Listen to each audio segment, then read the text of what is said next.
So we are rolling in now to Rockport, Texas. I haven't been here in 30 years, so I'm excited. I was 18 the last time I came here with my parents on a vacation, and I hadn't been back since. So we're actually going to stay at Goose Island, but we need crabs in particular. So we need that bait. So we're going to I think it's called Fulton Bait, to pick up some crab. Fulton Bait, pick up some crabs. So we're gonna try to use those for drum and for redfish today. Man, it's weird because it's 30 years ago, but it hasn't changed that much. So this Whataburger, there's a Whataburger over here, and that's the first time I ate a quadruple meat Whataburger. 4 meats. 12 years old. And you haven't stopped since? Dad said if he got it for me, I better eat it. I did. That's Fulton Pier right there. We might have to hit this up tomorrow. Yeah. Morning? This is where we're fishing tomorrow. Probably not in the morning. Probably after we wake up and have breakfast. We could eat some breakfast. No breakfast. Eat some breakfast. There's that bait shop right there. The yellow one? Yep. All right. What's up, guys? We came down here to Rockport. We're actually going to stay at Goose Island State Park.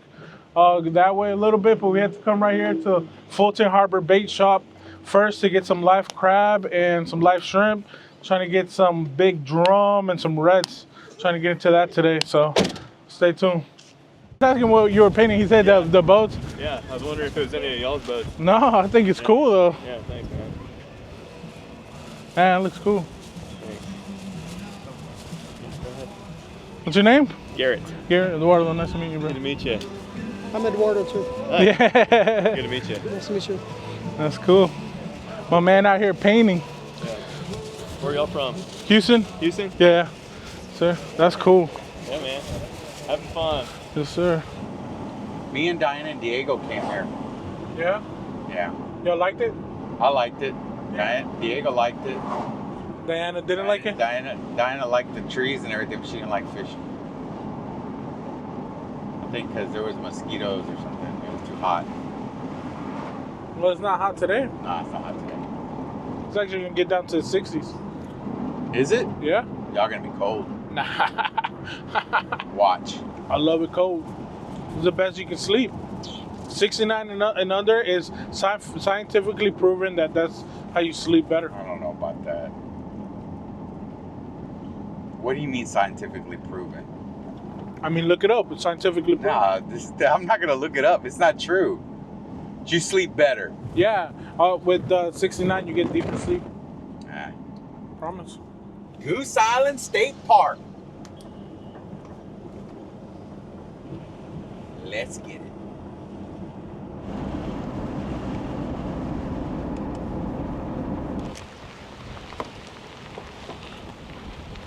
That's good.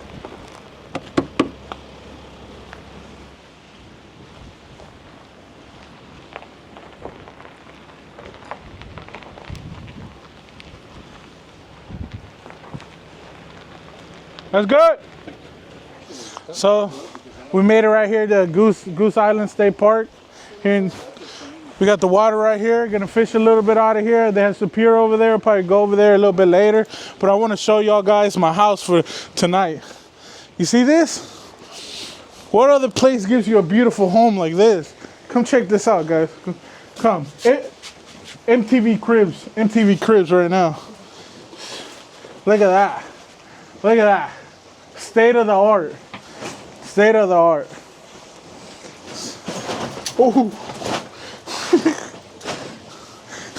Peyton almost fell and broke the camera. MTV Cribs. Shout out. This has been MTV Cribs with your boy also.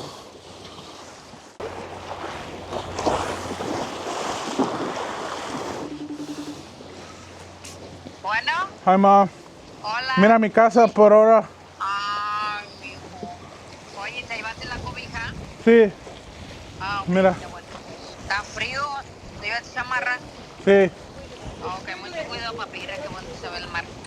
Alright, A la próxima voy a ir contigo. okay.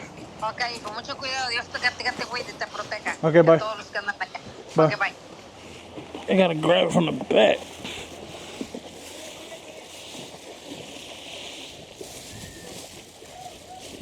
Let go of it, buddy. He's only got one arm. Yep. So grab the other side. Yeah, just press down. There we go. So I'll use this side. And this one we're supposed to break the arm off of, you remember? Yep.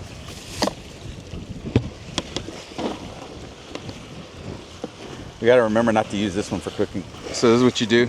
I'm gonna put it through here.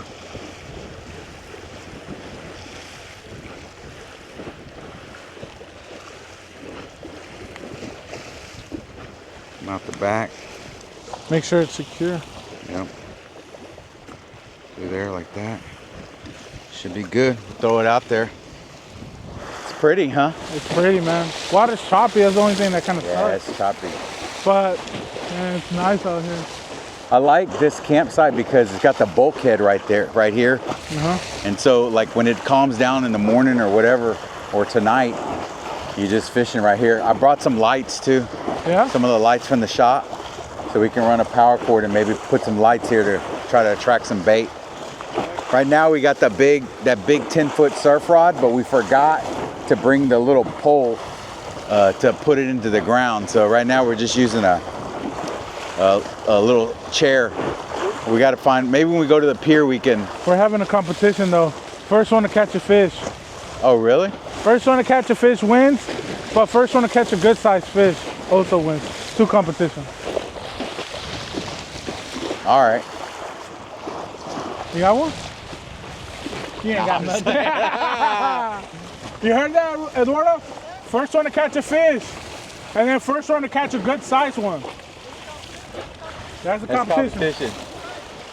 I have no idea. Bragging rights, that's what it is.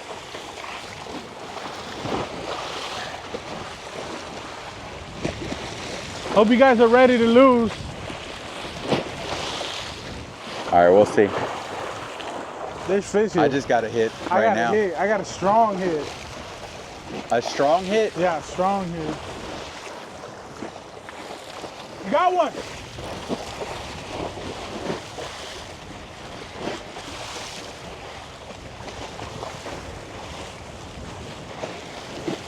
Ooh, that's a, what is that? It's a little baby drum. Little baby drum. All right, Daniel. First one. First one. Right where we start. First one, Eduardo.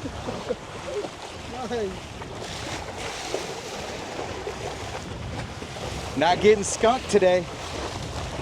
Not today, baby. So I got my buddy here, Eduardo, with us. Last weekend he went fishing with me out at, what was it? St. Louis? St. Louis, yeah. We went to the beach, and today we're out here at Goose Island State Park. So he's got a big van too, a couple vans, and I think he got the fever last week, so we'll see. Yeah, I bought that one day. Remember, I bought a one-day pass? One day, he bought a one-day fishing license. Now he bought the whole year. No, I bought the whole year. So have you fished? How long has it been since you fished? Dude, it's been at least, let me see, I've been at my house for like at least like 10, it's been over 10 years. Over 10 years. It's I'm fun, always man. working, so. Wow.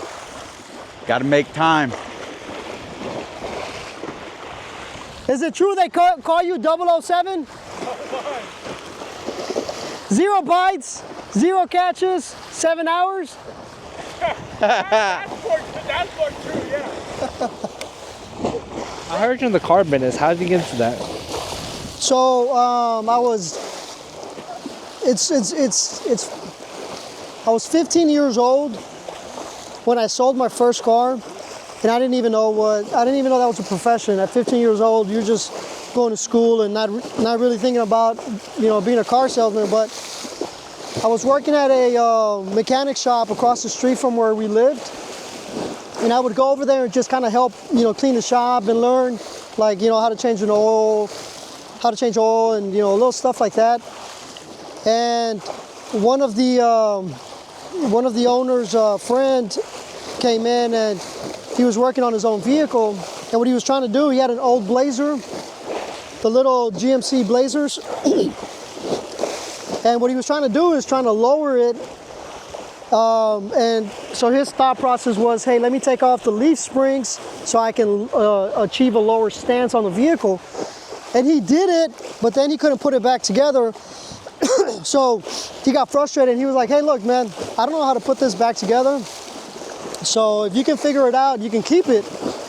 And I thought he was just, you know, he was gonna be, you know, like messing around with me.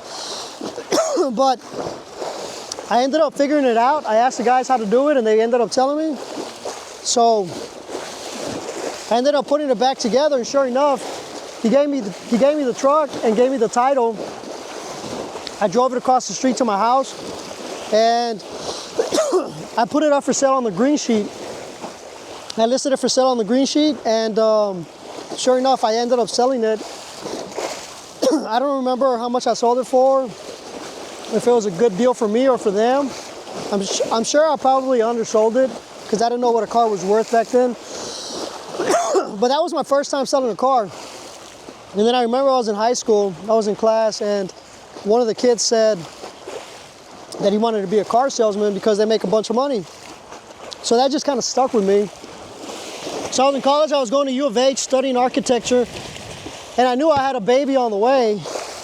And I was trying to, you know, obviously go to school and work part-time just to be able to have like gas money and be able to eat. And it wasn't working out, trying to keep up with architecture school and working part-time.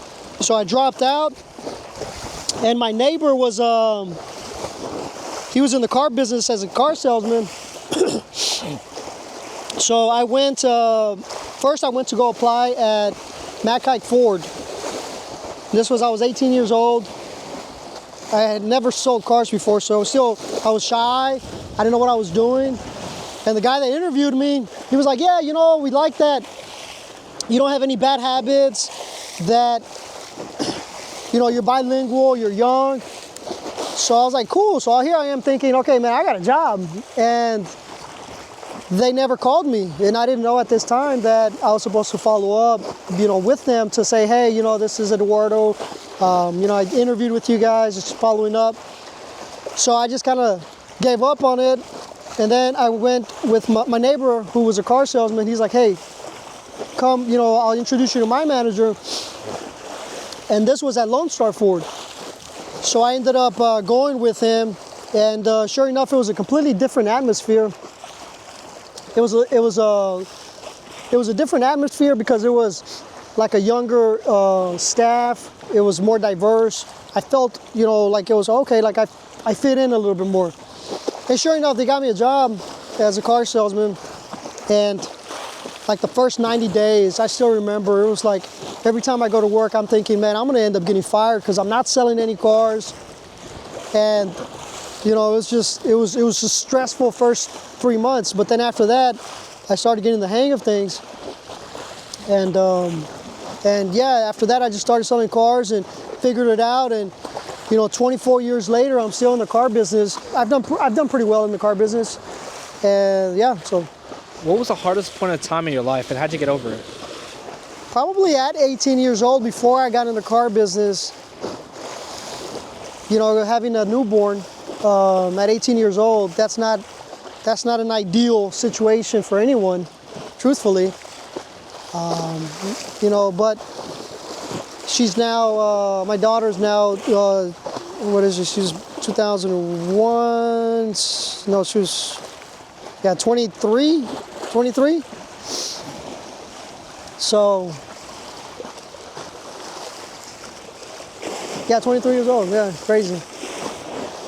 It's, you know, once when you get to an age where you're like, you know, it's just another year, you know. But I think that was the hardest time in my life, trying to navigate going to school, working part-time, providing for a kid, all of that at 18 years old.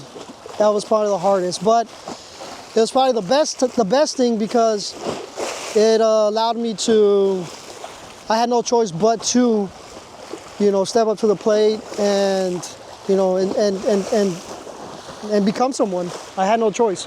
So there was no time to go out and party and, you know, mess around and all that. It was strictly, you know, I had to get to work. So that was the hardest time. If you could give advice to yourself at 18, what would you tell him? Just invest as much money as much as you can, even if it's $20 a month or $1,000 or $10,000 a month, whatever you can invest in long-term solid companies, because that's where that helps in the long run. So if you're 18 years old and you're sitting here and and you're going to a club and spending $100 on something that makes no sense, take that $100 and buy a share of Apple, half a share of Tesla. Invest in the stock market for the future. The biggest investment you can do is in your health. I know we all get busy with work, with kids, with life, with all kinds of stuff, and we're always in a rush. We're always, eating bad. But right before I turned 40, I was like, man, I got to get serious about this, because as you get older, it just gets harder. And everybody has problems. We all got 1,000 problems, but until you have a health issue, that's the biggest problem ever. So I think that's one thing that a lot of people definitely need to take consideration is healthier lifestyle. You don't have to be 100% because I still eat bad stuff. I still go, a weeks or a couple weeks without, working out. But for the most part, just be conscious about, a healthier lifestyle, whether it's walking in the morning, whether it's, going on a jog or lifting weights, or just, something that stays active, because, that's huge. That's something that money can't buy, is a healthy lifestyle. One thing that helped me was getting into a gym that's like-minded people, because they're the ones that are going to hold you accountable and push you and keep you motivated with that. So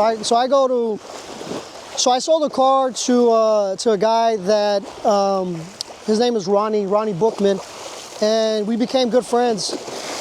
And he started up his own gym. It's called All Inspired Fitness. It's in the Heights area. No, it's in the Oak Forest area. And I go 2-3 times a week with them. We do some running, and to me, that really helped out, is getting around people that have the same, getting around people that think alike and have the same goals. That's definitely gonna help you. And that's whether you're talking about lifestyle, healthier changes, or investments, same thing, If you, for instance, I'm here fishing with Daniel, because guess what? Daniel knows how to fish, and I'm not really good at it. So I get around people that know what they're doing, and eventually you'll become, you'll learn and pick up from that. So I think in anything that you want to do in life, just look for people that are doing what you want and gravitate towards them. And it's same with your friendships. If you're hanging around with a bunch of losers, you're gonna be a loser sooner or later. If you hang around with a bunch of successful people, sooner or later you're gonna be successful. So I think that's something that a lot of people need to take in consideration.